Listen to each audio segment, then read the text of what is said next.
Billionaire left briefcase with $7 million to test his driver. What happened next changed his life. Hit like and subscribe so we can keep creating the stories you love. The rain hammered against the Bentley's bulletproof windows like accusations from the sky. Each droplet exploded against the reinforced glass with a sharp crack, creating a symphony of judgment that seemed to follow Daniel Whitmore wherever he went. He sat rigid in the back seat, his navy Armani suit pressed to surgical perfection, steel gray eyes fixed on the glowing screen of his phone as if it contained the secrets of the universe. The leather briefcase beside him seemed ordinary enough, black Italian leather, worn at the corners from years of use, unremarkable except for the weight it carried. $7 million in untraceable bills, payment for a land deal that needed to stay buried in legal shadows. But to Daniel, it represented something far more valuable than money. It was a weapon in his endless war against human nature. Marcus Williams adjusted the rearview mirror with practiced precision, catching a glimpse of his employer's granite profile. 40 years old, tall and lean with kind eyes that hadn't yet been poisoned by cynicism, Marcus had the quiet dignity of a man who understood his place in the world without feeling diminished by it. His chauffeur's uniform was immaculate. He'd pressed it himself that morning, the same way he'd been doing for 2 months since accepting this position. 2 months of driving Daniel Whitmore to meetings, galas, and appointments. 2 months of invisible service, of being seen but not acknowledged, of existing in the peripheral vision of power. Marcus had learned to read the subtle signs. The way Daniel's jaw tightened during certain phone calls, the drumming of fingers that signaled impatience, the long silences that meant dangerous thoughts were forming behind those calculating eyes. Airport. Terminal 3. Daniel's voice cut through the engine's purr like a blade through silk. Marcus nodded, his calloused hands steady on the leather steering wheel. Yes, sir. Flight to Chicago, correct? Correct. The silence stretched between them like an ocean, vast and unbridgeable. Through the windshield, Seattle's skyline blurred behind sheets of rain, each building dissolving and reforming in the storm's chaos. The city looked like a watercolor painting left in the rain, all sharp edges softened into impressionistic suggestions of what they might have been. Daniel's fingers drummed once against his thigh. Tap, tap, tap, then stopped abruptly. The sound seemed to hang in the air, a punctuation mark to some internal decision that Marcus could only guess at. In the 2 months of their professional relationship, Marcus had noticed patterns. Mr. Whitmore trusted no one completely. He verified everything twice, questioned every recommendation, and seemed to view every human interaction through the lens of potential betrayal. It was exhausting to witness, this constant vigilance against the very people who worked to serve him. But Marcus understood caution. When you grew up in neighborhoods where trusting the wrong person could cost you everything, you learned to read people quickly and carefully. The difference was that Marcus had learned to hope for the best while preparing for the worst. Daniel seemed to have given up on hoping altogether. 3 years earlier, the memory still burned in Daniel's chest like acid. Thomas Richardson, his driver for 8 years, had seemed perfect, more than perfect. He'd been punctual to the minute, discreet as a priest in confession, professional to a fault that bordered on the robotic. He'd known Daniel's schedule better than Daniel's own assistant, had anticipated needs before they were expressed, had become as essential as breathing. Until the day Daniel discovered him selling information about those carefully guarded schedules to Marcus Donovan, CEO of Pinnacle Industries and Daniel's most ruthless competitor. The betrayal had been surgical in its precision. Thomas had memorized meeting locations, photographed documents left briefly unattended, recorded snippets of conversations during long drives. For 3 years, he'd been the perfect double agent, trusted with Daniel's most private business while systematically destroying it from within. The financial damage had been manageable. Daniel's wealth could absorb the losses. But the psychological wound had been catastrophic.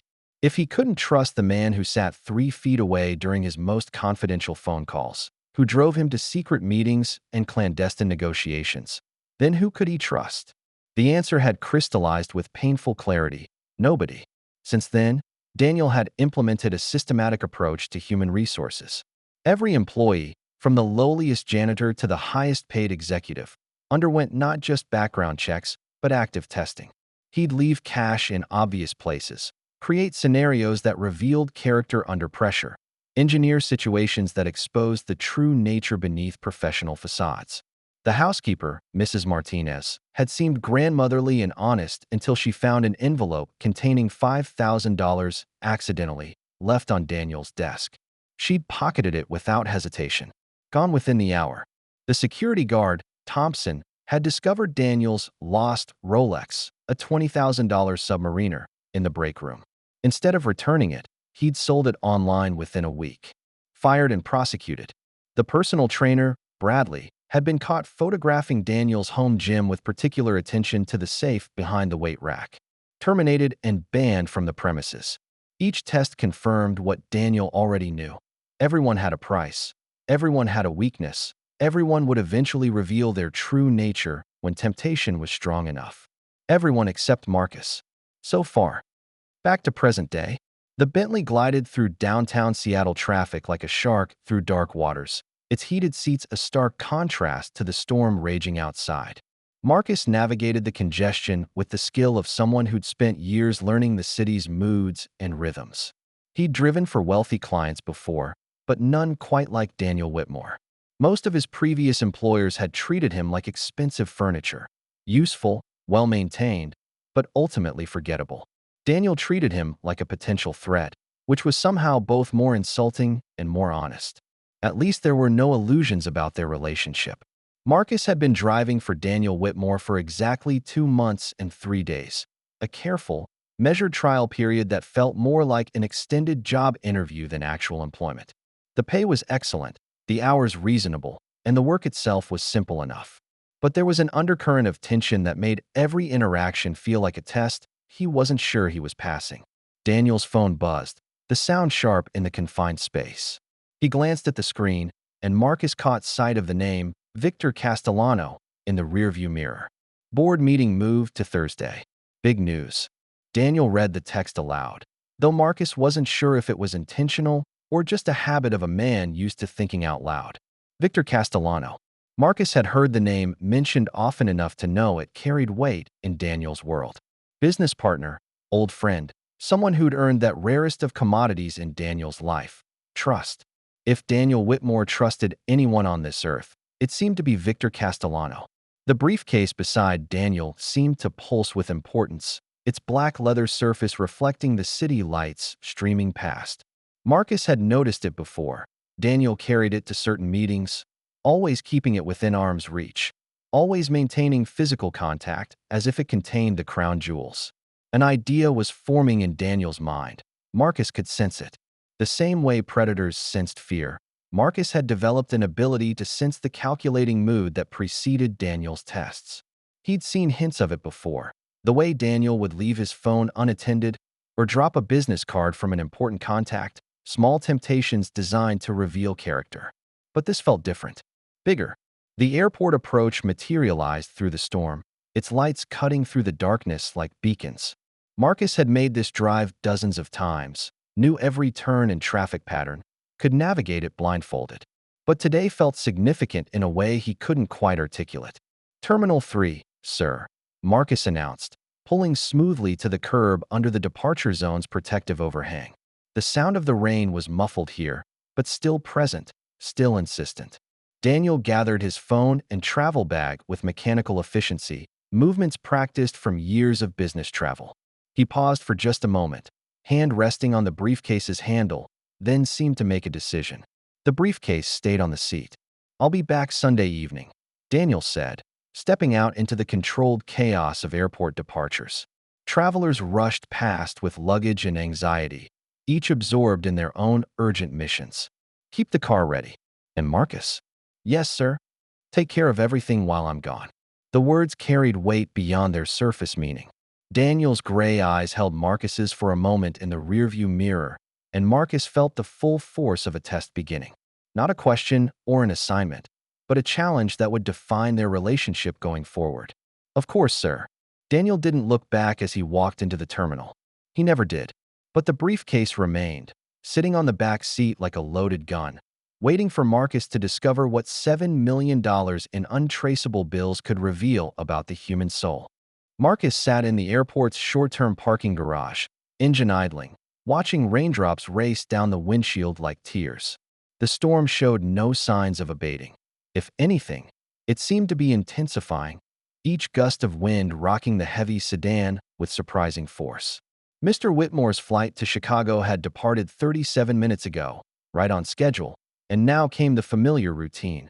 Return to the Whitmore estate, detail the car, wait for the next summons. But first, the ritual inspection.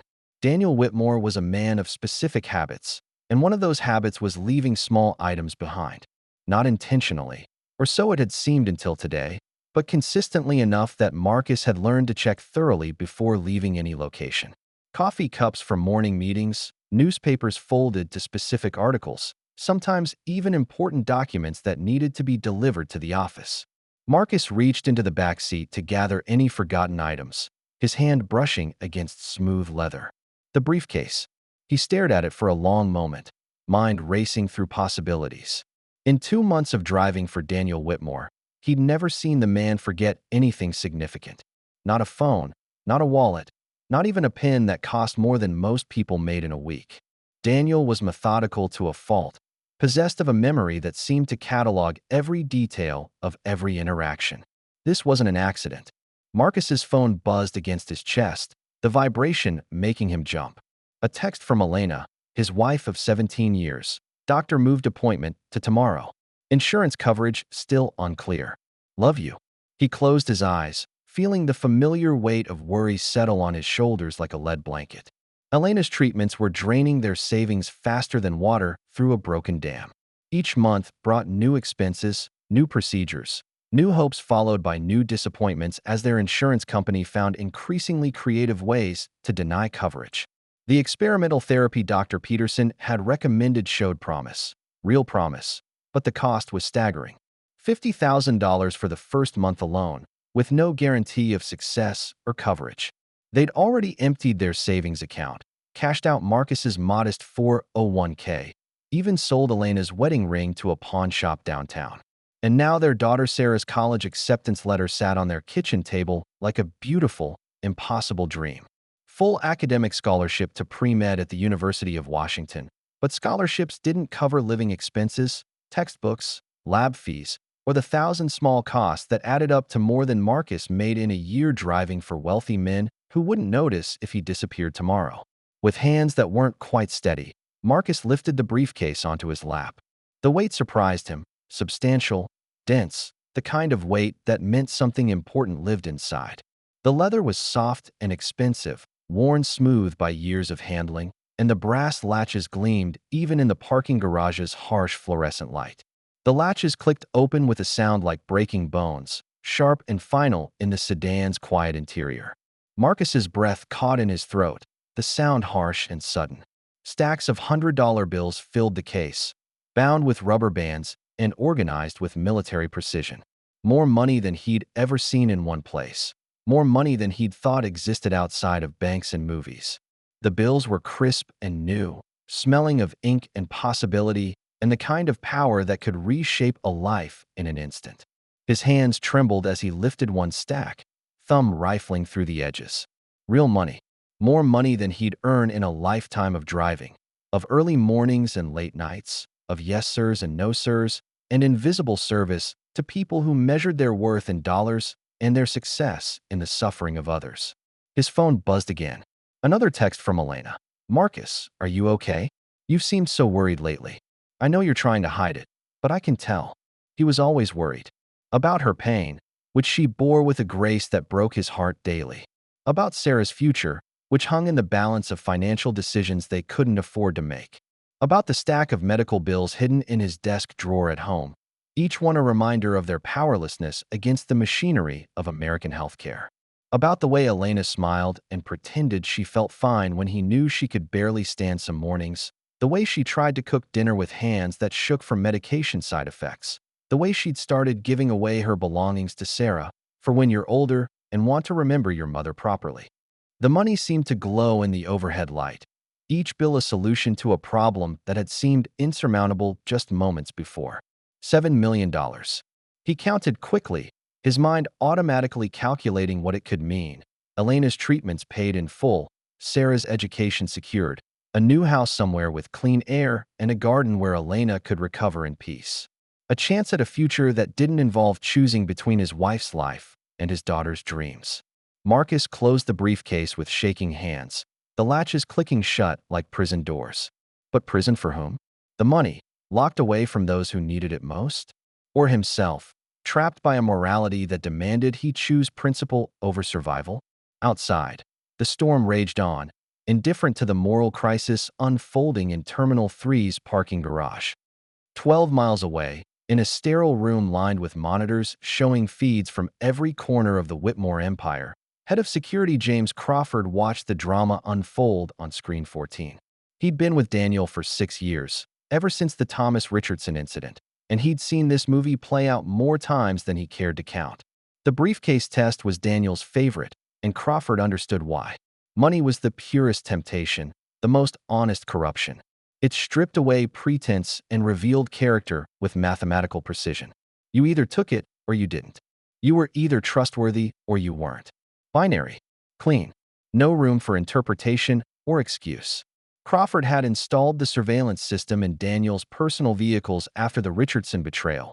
12 cameras per car, covering every angle, recording everything in high definition. The feeds were encrypted, stored on secure servers, accessible only to Crawford and Daniel himself. On screen 14, Marcus Williams sat frozen in the driver's seat, briefcase open on his lap like Pandora's box. The overhead light illuminated his face clearly, revealing an expression that Crawford had seen before, but rarely with such intensity: genuine anguish. Most of Daniel's tests revealed character quickly and definitively. The housekeeper who'd pocketed the cash had done so within minutes, barely hesitating. The security guard who'd stolen the Rolex had been calculating from the moment of discovery, already planning how to fence it before he'd even left the break room. But Marcus looked like a man at war with himself, and that was unusual. Crawford had watched 3 potential drivers fail this exact test over the past 2 years. The last one, Henderson, had taken $2,000 and thought Daniel wouldn't notice. They always thought he wouldn't notice, always underestimated the depth of Daniel's surveillance and the thoroughness of his suspicion. Crawford reached for his secure phone to call Daniel in Chicago, then hesitated. Something in Marcus's posture looked different from the others. Not greedy or calculating, but genuinely tortured. The man's hands were shaking as he closed the briefcase, and Crawford could see tears in his eyes. Interesting. On the monitor, Marcus was pulling out his phone. Crawford adjusted the audio feed, focusing on the car's interior microphone. The technology was good enough to pick up whispered conversations, and Marcus wasn't whispering. Chicago information, Fairmont Hotel. Crawford sat up straighter.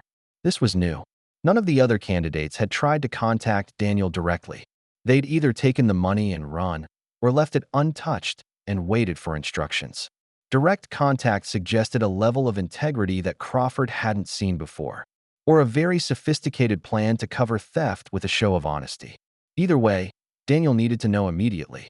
Fairmont, Chicago, how may I help you? Marcus's voice was steady despite the storm raging both outside and within his chest. I need to speak with Daniel Whitmore. He checked in this afternoon. One moment, please. The hold music was classical, something baroque and precise, the kind of music that suggested order and civilization while the world fell apart around you. Marcus closed his eyes and tried to center himself, to find the calm that had gotten him through 2 tours in Afghanistan and 17 years of marriage to a woman whose strength made him believe in human goodness. What would Elena think if she knew about the money? She'd never asked him to compromise his principles for her sake, never suggested that her life was worth more than his integrity. Even now, facing the possibility of death, she worried more about the burden her illness placed on their family than the pain it caused her body. And Sarah, brilliant, ethical Sarah who wanted to heal the world one patient at a time. What would she think of a father who stole the pay for her education? Would the knowledge poison every achievement, every success built on a foundation of betrayal? Mr. Whitmore's suite. Daniel's voice came through the phone crisp and controlled, betraying nothing of surprise or concern. But Marcus had learned to read the subtle modulations in his employer's tone, and something was off. A slight tightness, perhaps, or a readiness that suggested he'd been expecting this call. Sir, this is Marcus. I have your briefcase. Silence stretched across the connection like a bridge over an abyss. Marcus could hear the faint sounds of a hotel room in the background, the hum of climate control, the distant murmur of television, the muffled sounds of a city that never slept. What briefcase? Daniel's voice was carefully neutral, but Marcus caught the slight emphasis on what, as if the concept of a forgotten briefcase was foreign and impossible. The black leather one, sir. From the car. I believe you left it accidentally when you departed for your flight. Another pause, longer this time. Marcus could practically hear the calculations happening on the other end of the line, the rapid assessment of possibilities and responses. When Daniel spoke again, his tone carried a weight that seemed to press through the phone connection. Where are you calling from? Seattle Airport, sir. Still in the parking garage. Should I bring the briefcase to you? I could catch the next flight to Chicago if it's important. No. The word came sharp and final, a door slamming shut. Keep it secure until I return. Sir, I believe it contains something valuable. Perhaps it would be safer if. I said keep it secure, Marcus. That's an order. The line went dead, leaving Marcus staring at his phone in the sudden silence. The parking garage around him felt cavernous and empty, filled with the ghost of a conversation that had revealed more questions than answers. Something in Mr. Whitmore's tone felt wrong, calculated, like a man who'd left the briefcase on purpose and was now waiting to see what would happen next. But why? What possible reason could he have for leaving $7 million in the care of an employee he barely knew? Unless. The realization hit Marcus like a physical blow. The money wasn't forgotten. It wasn't an accident or oversight. It was a test worth $7 million, designed to reveal the true character of a man who needed money more than his next breath.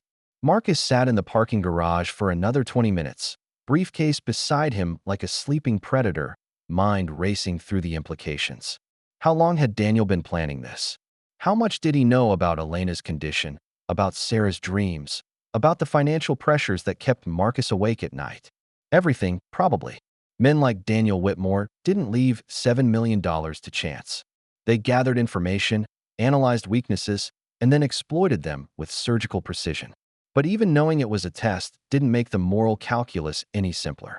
The money was real, the need was desperate, and the opportunity was once in a lifetime. Marcus started the engine and drove home through the storm, briefcase secured in the trunk like evidence of a crime he hadn't yet decided whether to commit. The Williams family home sat in a modest neighborhood of post-war houses, each one a testament to the American dream scaled to realistic proportions. The mortgage had seemed manageable when Marcus first signed the papers 15 years ago, back when Elena was healthy and Sarah was a precocious toddler who believed her father could solve any problem with a hug and a bedtime story. Now the house felt like a weight around his neck, every payment a struggle, every repair a potential catastrophe.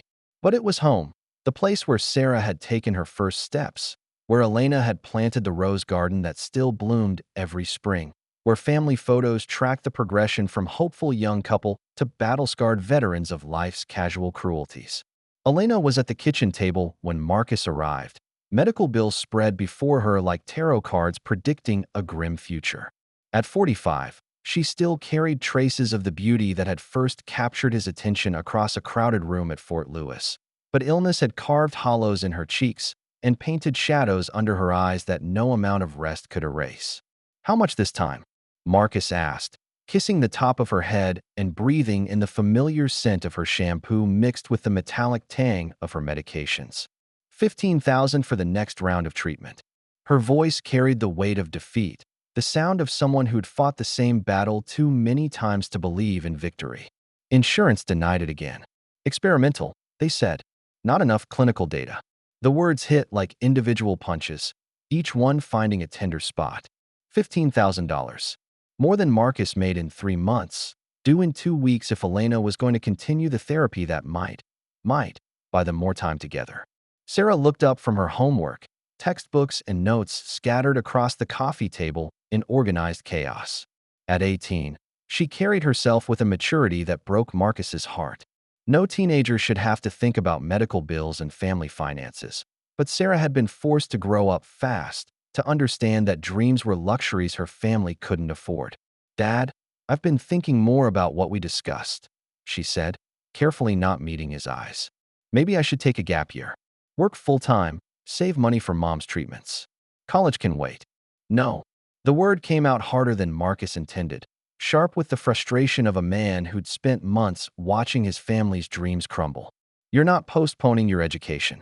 You're going to be a doctor, just like you planned. But mom needs. I'll handle mom's treatments. That's my job, not yours.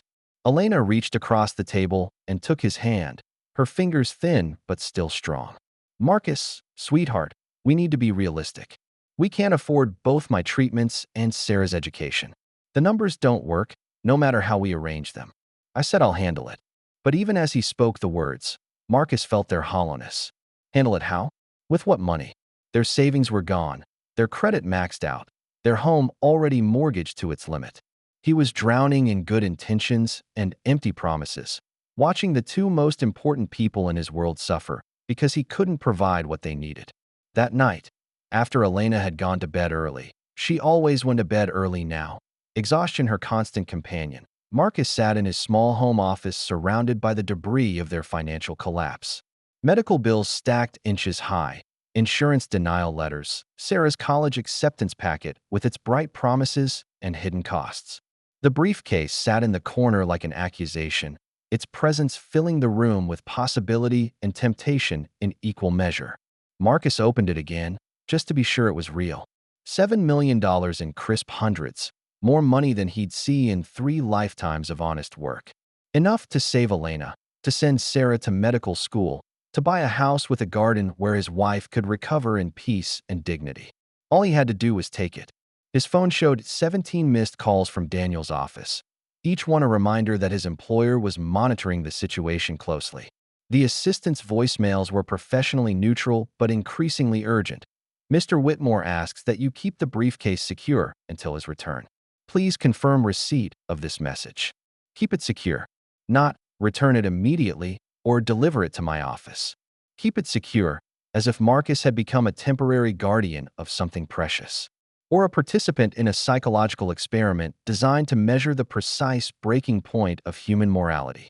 Marcus picked up one stack of bills, thumbs sliding across the smooth paper. He thought about Elena's medical appointment tomorrow, about Sarah's dreams deferred, about the crushing weight of being a good man in a world that punished goodness and rewarded expedience. What kind of God would put a man in this position?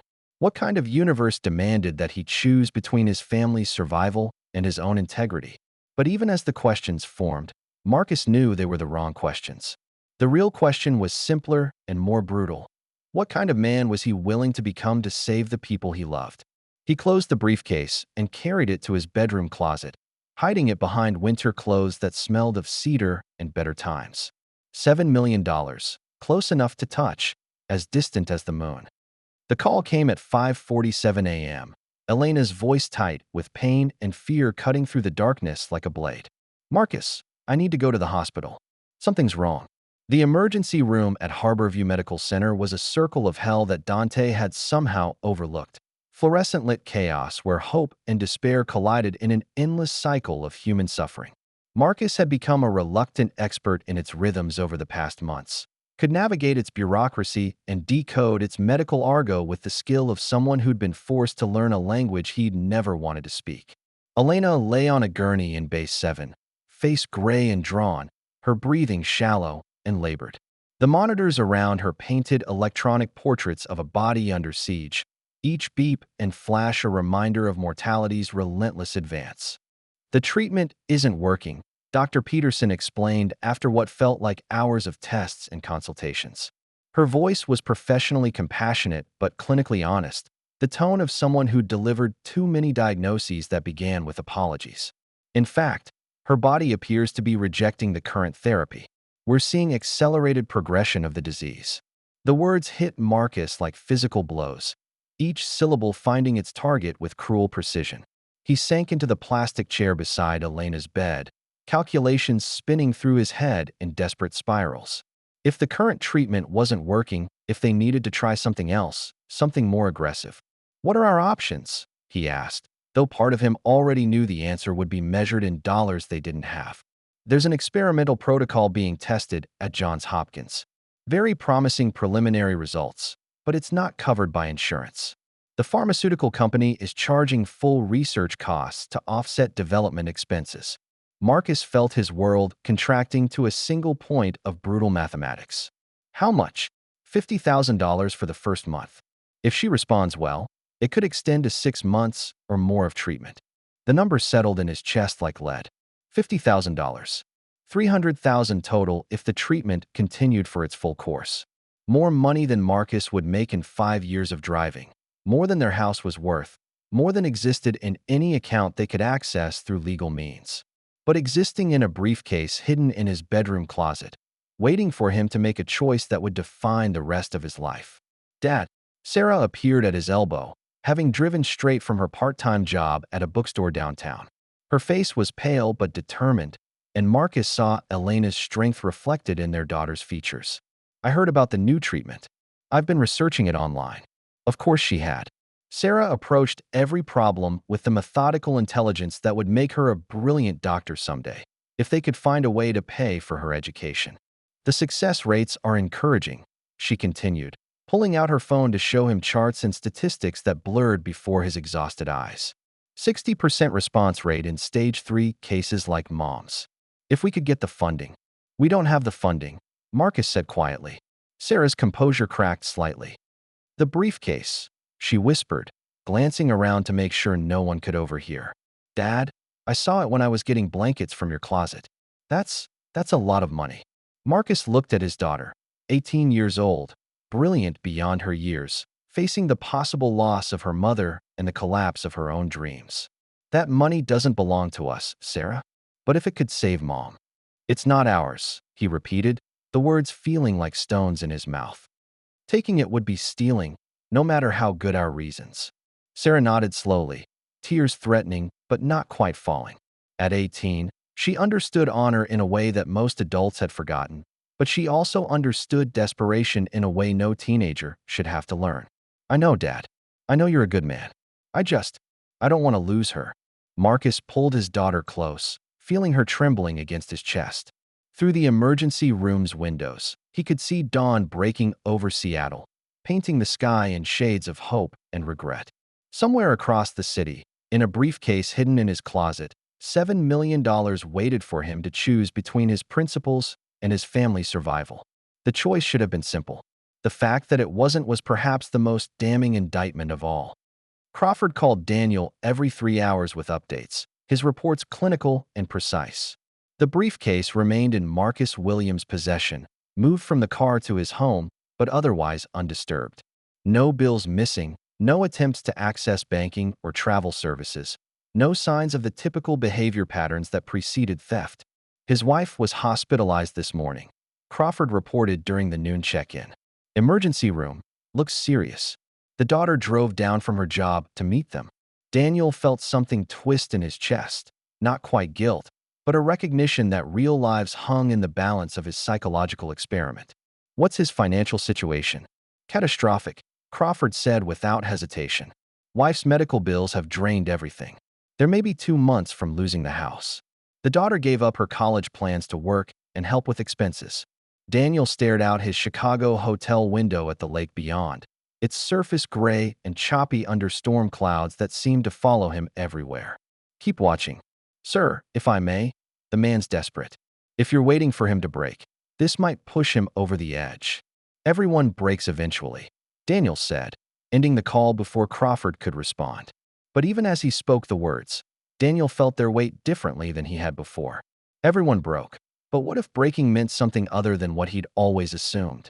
What if Marcus Williams broke in a direction that revealed strength rather than weakness?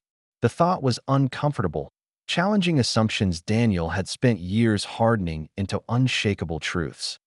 Elena came home Saturday evening, stabilized but fragile, the hospital having done what it could with insurance-approved treatments. She moved through their small house like a ghost of her former self, each step carefully measured, each breath a conscious effort. Dr. Peterson had been blunt about the timeline. Without aggressive intervention, Elena had perhaps weeks, maybe a few months if they were lucky. The experimental treatment at Johns Hopkins remained their best hope, but hope was a luxury that required $50,000 down and the promise of more to follow. That night, Marcus sat in his study, briefcase open on the desk before him like Pandora's box. $7 million in neat stacks, each bill a solution to a problem that seemed insurmountable through any legal means. The money seemed to glow in the lamplight, whispering promises of salvation and second chances. He'd been holding one stack for 20 minutes, thumb rifling through the edges, calculating and recalculating possibilities. Take 100,000, enough for Elena's treatments and Sarah's first year of college. Daniel would never notice such a small amount missing from such a large total. The man was worth hundreds of millions. 100,000 was rounding error in his world. But theft was theft, whether it was 7 million or $7. The amount didn't change the moral calculus, only the practical consequences. His phone buzzed. A text from Sarah. Dad, I've been thinking about what Mom would say if she knew about the money. She'd tell you to return it, wouldn't she? Because that's who you are. Marcus closed his eyes, seeing Elena as she'd been on their wedding day, radiant with joy and certainty, promising to love him in sickness and health, for richer or poorer. She'd kept those promises even when they led through valleys darker than either of them had imagined possible. What kind of man would he be if he betrayed those promises now, in the moment when they mattered most? He thought about Thomas Richardson, Daniel's previous driver who'd sold his employer's trust for money. How different was what Marcus was contemplating? The mechanics were different, taking instead of selling information, but the fundamental betrayal was the same. And what about Sarah, who looked at him with eyes that still believed her father could solve any problem through sheer determination and moral clarity? What would those eyes look like if she learned that he'd stolen to pay for her education? Marcus closed the briefcase with hands that no longer trembled. The decision crystallized with surprising clarity. He would not become a thief, no matter the cost. He would not poison his daughter's future with stolen money or betray his wife's love with compromised principles. But he also wouldn't simply wait for Daniel to return. If this was a test, then Marcus would meet it head-on, with the dignity and honesty that had carried him through 40 years of life's challenges. He carried the briefcase to his car, rain drumming against the windshield like applause or accusations. He could no longer tell the difference. The drive to Chicago stretched before Marcus like a test of endurance that would measure far more than his ability to navigate 500 miles of interstate highway. He'd called the Fairmont Hotel, confirmed Daniel's room number, then loaded the briefcase into his personal car, a 10-year-old Honda Civic with 180,000 miles and a prayer, and set out into the storm that seemed determined to follow him wherever he went. Every mile was its own moral crucible. Every rest stop offered another opportunity to turn back, to take what his family desperately needed, to disappear into a new life where medical bills didn't dictate every decision and hope wasn't measured in dollars and cents. At the first gas station outside Seattle, Marcus sat in the parking lot watching other travelers come and go, each absorbed in their own urgent missions. A young couple argued over directions while their toddler slept in a car seat. An elderly man filled his tank with the careful precision of someone on a fixed income. A woman in scrubs, probably a nurse heading home from a night shift, bought coffee and energy drinks, the uniform of someone fighting exhaustion to care for others. Normal people living normal lives, unaware that $7 million sat 20 feet away from them, guarded only by one man's increasingly fragile resolve. Marcus could walk into that gas station, buy a plane ticket on his phone, and be in a country without extradition treaties before Daniel even realized the money was gone. Elena could get her treatments at the best hospitals in the world. Sarah could go to medical school without debt. They could start over somewhere warm and clean, where the past was just a story they chose whether or not to tell. But he started the engine and drove on. At the rest stop in Spokane, Marcus called Elena to check on her condition. Her voice was weak but determined, the sound of someone marshaling strength for battles she couldn't afford to lose. "How are you feeling?" he asked, though the question felt inadequate to address the complexity of her situation. "Tired, but managing." Sarah made dinner, burned the chicken a little, but it was perfect anyway. A pause, filled with the weight of things unsaid. "Marcus, where are you? You sound like you're driving." "Taking care of something for Mr. Whitmore. Work stuff." At 11 o'clock on a Saturday night, Elena had always been able to read him like a book written in her native language. Even weakened by illness and medication, she could detect the subtleties in his voice that revealed stress, uncertainty, moral conflict. "It's important," he said, which was true in ways she couldn't understand. "Marcus." Her voice carried the authority of 17 years of marriage, the right to demand honesty that came with loving someone through their worst moments. "What's really going on?" He closed his eyes, leaning against his car in the rest stop's harsh fluorescent light. Around him, other travelers moved through their own small dramas, arguments and reconciliations, exhausted children and patient parents, the endless human story of people trying to get from one place to another without losing themselves in the journey. "I'm being tested," he said finally. "Mr. Whitmore is testing my character." "Testing how?" Marcus looked through his car window at the briefcase on the passenger seat, innocent in its leather anonymity. "By giving me something I could use to solve all our problems, then waiting to see if I'll take it." Elena was quiet for a long moment. When she spoke again, her voice carried the clarity of someone who'd spent months facing mortality and discovered what truly mattered. "And what did you decide?" "I decided I'd rather lose everything with my honor intact than gain the world by betraying who I am." "That's my husband," she said, and Marcus could hear the smile in her voice despite her exhaustion. "The man I married. The father Sarah can be proud of, even if it means everything." "Marcus, I married you because you were the best man I'd ever known. Don't stop being that man because I got sick. Promise me." "I promise." "Drive carefully. Come home to us." The line went dead, leaving Marcus alone with his conscience and 500 miles of highway stretching toward a confrontation he couldn't avoid.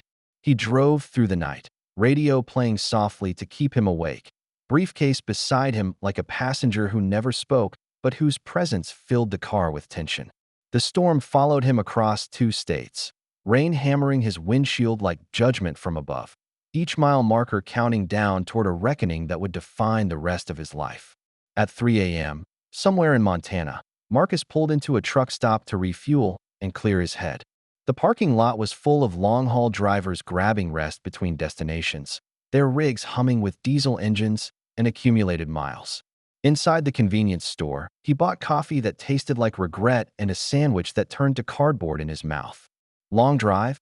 the clerk asked, a woman in her 50s with kind eyes and the patient demeanor of someone who'd seen every kind of human drama play out in her store.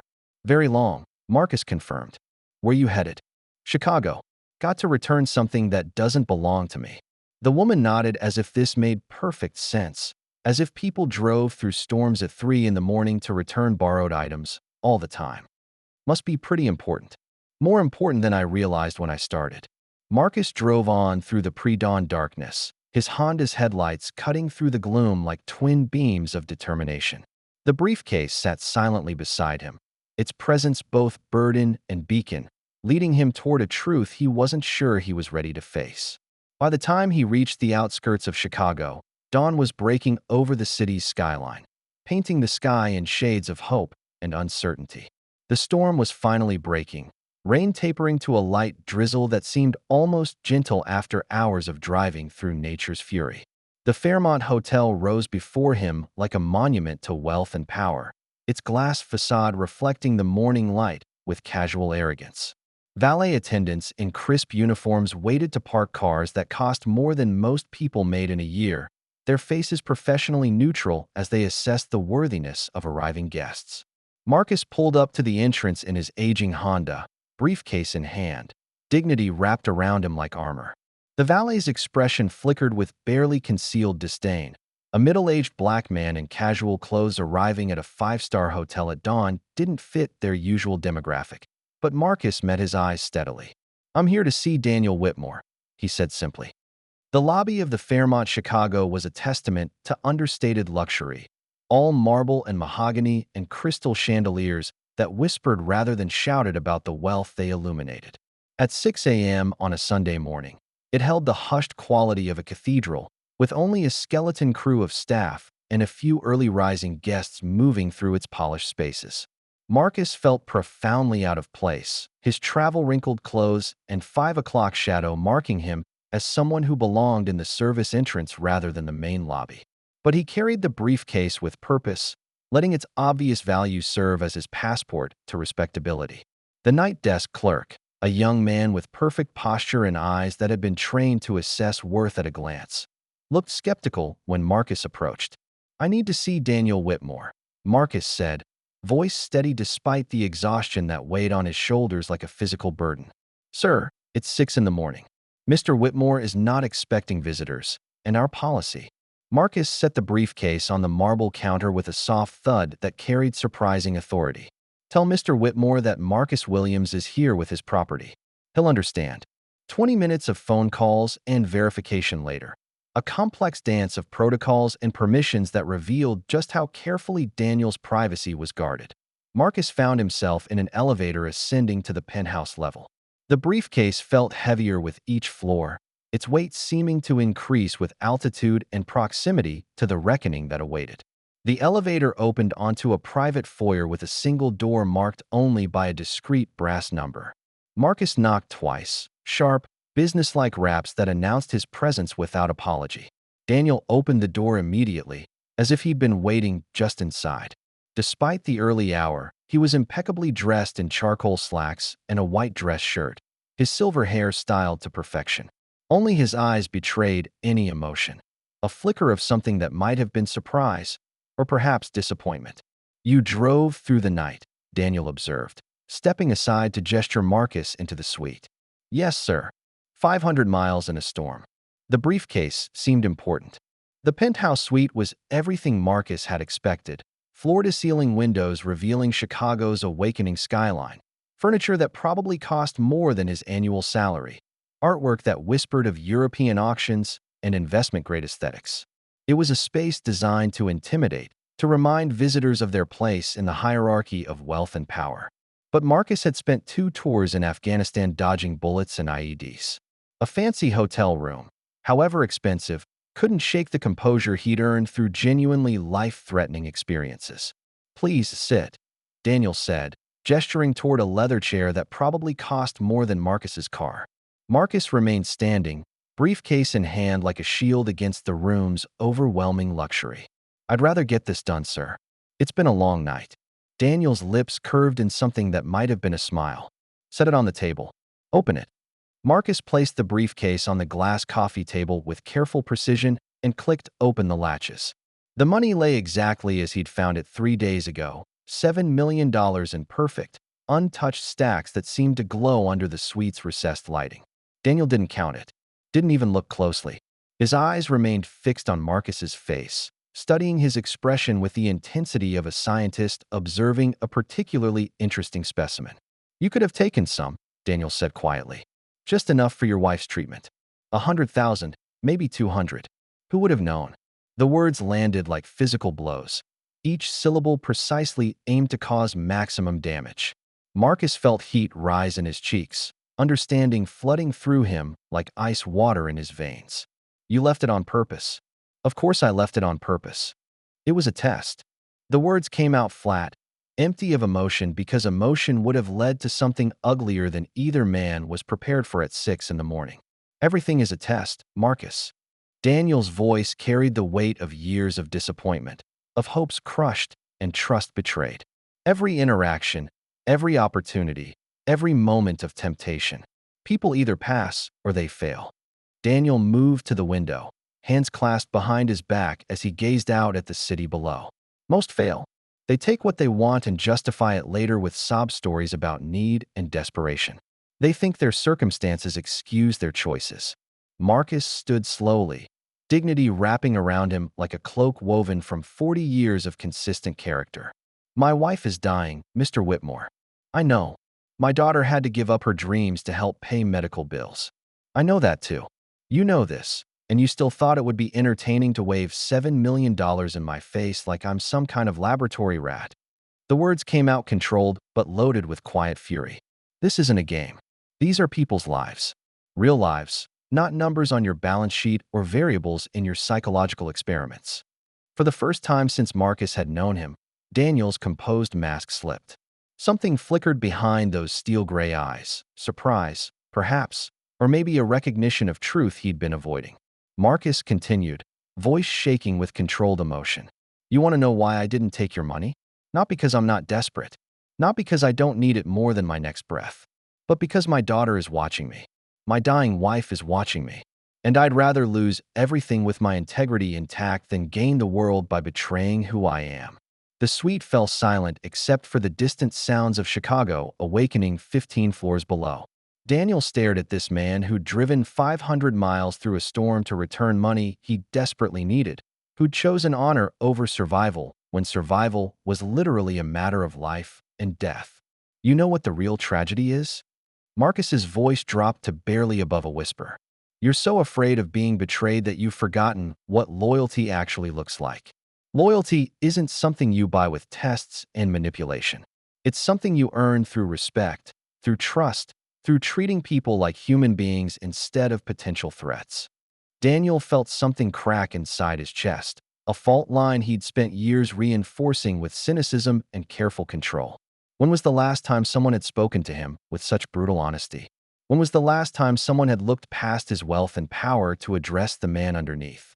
My wife is going to die, Marcus continued, tears now visible in his eyes, but his voice steady as granite. My daughter's going to watch her dreams disappear because we can't afford both her education and her mother's treatments. And you know what? I'm going to tell them both that I had a chance to change all of that, and I chose not to take it. Why? The word came out as barely a whisper. Because that's what good men do, Mr. Whitmore. They keep their promises even when it costs them everything. They choose principle over expedience. They teach their children that character matters more than circumstances. Marcus picked up the briefcase and set it firmly in front of Daniel. That's a lesson I learned from my father, and it's a lesson I'm going to pass on to my daughter, even if it kills me. Daniel stared at the briefcase, then at Marcus, seeing clearly for the first time in years. This man, this good, honorable, desperately struggling man, had just given him something worth far more than $7 million.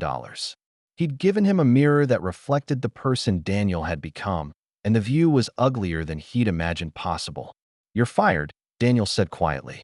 Marcus nodded, unsurprised. I figured as much. He turned toward the door, shoulders straight despite the exhaustion and emotional toll of the confrontation. His hand was on the doorknob when Daniel's voice stopped him. Marcus, wait. Daniel's phone had been buzzing insistently for the past hour, but he'd ignored it in favor of the more pressing drama unfolding in his penthouse suite. Now, as Marcus paused at the door, the device rang again with the particular urgency that suggested genuine emergency. Victor Castellano's name appeared on the screen, and Daniel felt his stomach drop. Victor never called before noon on Sundays. It was an unwritten rule between them, a respect for the Sabbath that came from their shared Catholic upbringing decades ago. I need to take this, Daniel said, gesturing for Marcus to wait. Daniel? Victor's voice came through the phone tight, with barely controlled panic, the sound of a man whose carefully constructed world was collapsing in real time. We need to talk immediately. There's a problem with the accounts.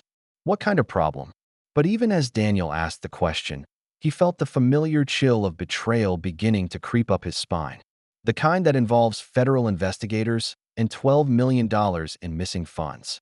The penthouse suite seemed to tilt around Daniel, gravity shifting in ways that defied physics. Through the floor-to-ceiling windows, Chicago's skyline remained steady and unchanged, but Daniel's internal world was earthquake-torn and crumbling. How long has this been going on? His voice sounded strange to his own ears, hollow and distant. Years, Daniel. I never meant for it to go this far, but the opportunities kept presenting themselves, and I kept telling myself it was temporary, that I'd pay it back before anyone noticed. Daniel sank into the leather chair he'd offered Marcus earlier, the expensive furniture now feeling like a prop in a play he'd never auditioned for.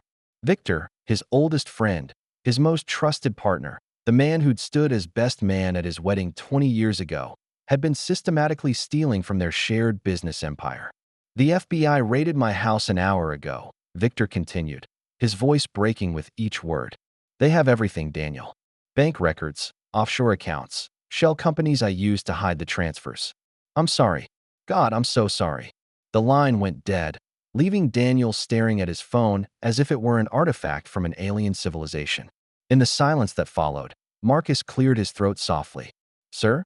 Should I go?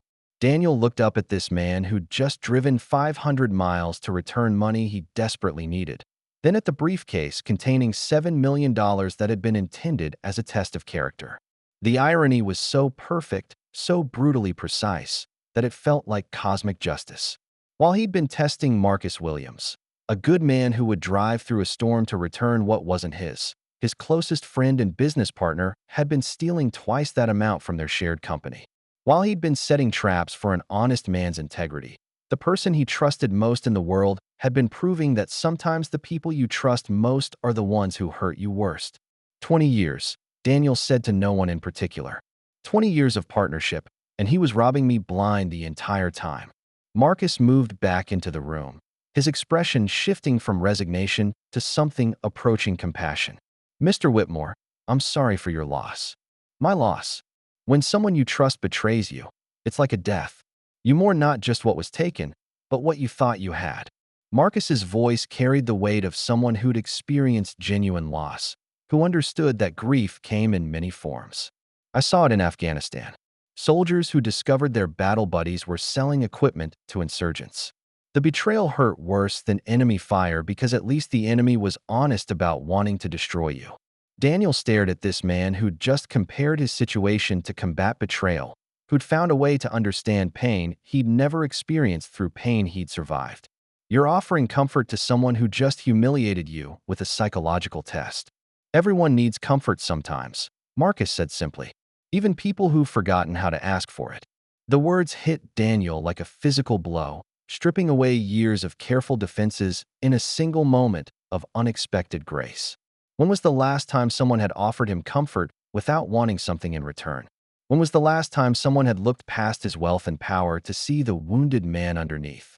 I don't know how to trust people, Daniel admitted, the words coming out in a rush that bypassed his usual careful control. Every time I do, they find a way to prove me wrong. Thomas, my driver, sold my secrets. Mrs. Martinez, my housekeeper, stole from me. Thompson, my security guard, took my watch. Now Victor. He gestured helplessly at the phone, at the wreckage of a 20-year friendship that had apparently been built on lies and systematic theft.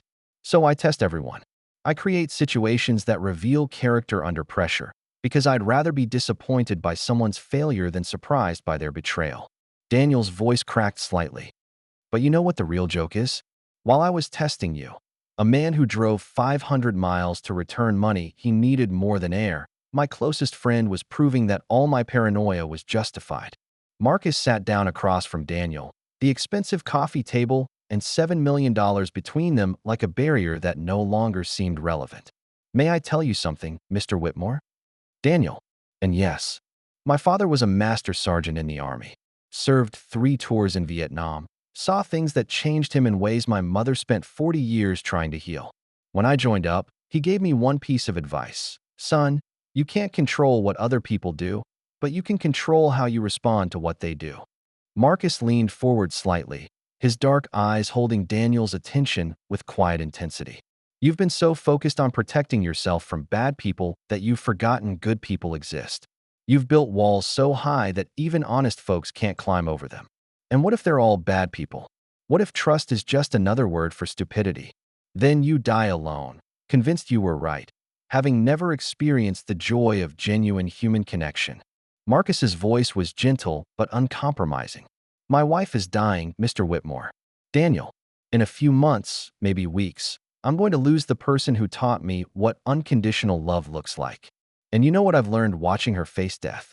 Daniel found himself leaning forward, drawn by something in Marcus's tone that suggested hard-won wisdom. I've learned that betrayal is the price we pay for love. That disappointment is the cost of hope. That if you want the good parts of human connection, you have to risk the bad parts too. Marcus gestured toward the briefcase. You can keep testing people forever, but all you're really testing is whether they're perfect. And perfect people don't exist. So what do? Just trust everyone and hope for the best. No, you trust carefully, but you trust. You look for people who've proven themselves not through tests, but through time. You find folks who've made mistakes but learned from them, who've been hurt but haven't let it poison them. Marcus smiled slightly. And sometimes, if you're very lucky, you find people who'll drive 500 miles through a storm to return something that could have saved their family, because doing right matters more than doing well. Daniel felt tears threatening for the second time in as many days, the first real emotion he'd allowed himself in years. This man, this good and honorable man whose wife was dying and whose daughter was sacrificing her dreams, was teaching him lessons about humanity that his wealth had never been able to purchase. I've been so afraid of being betrayed again that I've forgotten what loyalty actually looks like, Daniel said quietly. Loyalty isn't the absence of temptation, Marcus replied. It's the presence of character. It's not about never wanting to do wrong. It's about choosing to do right when wrong would be easier. They sat in silence for a moment, the morning sun streaming through the penthouse windows and illuminating $7 million that had somehow become less important than the conversation happening around it. What happens now? Daniel asked. Marcus stood slowly, exhaustion and emotion etched in every line of his body. Now I drive back to Seattle and tell my wife and daughter that I had a chance to solve all our problems, and I chose integrity instead. I help them understand that some things are more valuable than money, even when money could save lives. And then I find another job. Try to figure out how to pay for Elena's treatments on whatever salary I can earn. Hope that Sarah can defer college for a year or two until we get back on our feet. Marcus's voice was steady, but Daniel could hear the exhaustion underneath. Maybe we'll make it, maybe we won't. But we'll face whatever comes with our dignity intact. Daniel watched this man prepare to leave, to return to a life of struggle and uncertainty rather than compromise his principles for financial security. Everything about Marcus Williams challenged Daniel's carefully constructed worldview, forced him to confront uncomfortable truths about character and integrity that he'd spent years avoiding. Marcus, wait. The words came out more urgently than Daniel had intended. What if I told you there was another option? Sir, what if I told you that watching you choose principle over survival has taught me more about leadership in 5 minutes than 20 years of business school and boardroom meetings? What if I said that I need someone I can trust, really trust, to help me rebuild what Victor destroyed? Marcus turned back, hope and skepticism warring in his expression. What are you saying? I'm saying that you've passed a test I didn't even know I was giving. Not the money test. That was just me being paranoid and cruel. The real test was how you'd respond when someone treated you with disrespect and suspicion. Daniel stood, moving to the window that overlooked Chicago's awakening streets. You could have told me to go to hell, could have taken the money out of spite, could have walked away and let me drown in my own cynicism. Instead, you offered me wisdom and compassion I didn't deserve. You showed me what grace looks like when it's practiced by someone who has every reason to be bitter. Daniel turned back to face Marcus. I'm offering you a partnership, not as my driver, not as my employee, but as my partner. Head of security for what's left of Whitmore Industries, with a salary commensurate with your skills and your character. Marcus stared at him. Why? Because in 20 years of testing people's integrity, you're the first person who's tested mine in return. Because you've shown me that loyalty isn't something you buy or demand. It's something you inspire through respect and trust. Daniel pulled out his checkbook, hands steady as he began to write. And because your wife deserves better than our broken healthcare system, and your daughter deserves the chance to become the doctor she's meant to be. The check was for $300,000, enough to cover Elena's treatments for a full year, enough to secure Sarah's education, enough to give the Williams family breathing room to rebuild their lives without the crushing weight of medical debt. This isn't charity, Daniel said as Marcus stared at the check. It's payment for services rendered. You've taught me something worth far more than money. You've taught me the difference between suspicion and wisdom, between protecting yourself and isolating yourself. Daniel, I can't. You can't accept charity. I understand that. But this isn't charity, it's an investment. I'm investing in the kind of person I want to surround myself with as I try to rebuild my company and my life. Daniel held out the check. The question is, are you willing to take a chance on someone who spent years forgetting how to be a decent human being? Marcus looked at the check, then at Daniel, seeing past the wealth and power to the wounded man underneath. Partners. No more tests, no more games, no more treating people like potential threats until they prove otherwise. Daniel's voice carried the weight of genuine commitment. Just two men trying to build something worth building, something that honors the people who depend on us. Marcus took the check with hands that trembled slightly, not from greed or relief, but from the overwhelming recognition that sometimes, when you choose to do right, The universe conspires to reward rather than punish that choice. There's one condition, Marcus said. Name it. No more briefcases full of money left in cars. If you want to know someone's character, spend time with them. Watch how they treat people who can't do anything for them. Listen to what they say when they think no one important is listening. Marcus smiled slightly. Character reveals itself through time and attention, not through manufactured crises. Daniel laughed, actually laughed, for the first time in months. Agreed. From now on, I'll try to earn loyalty the old-fashioned way. How's that? By being worthy of it. If you made it to the end, please like the video and subscribe to our channel. It truly means the world to us. See you in the next one.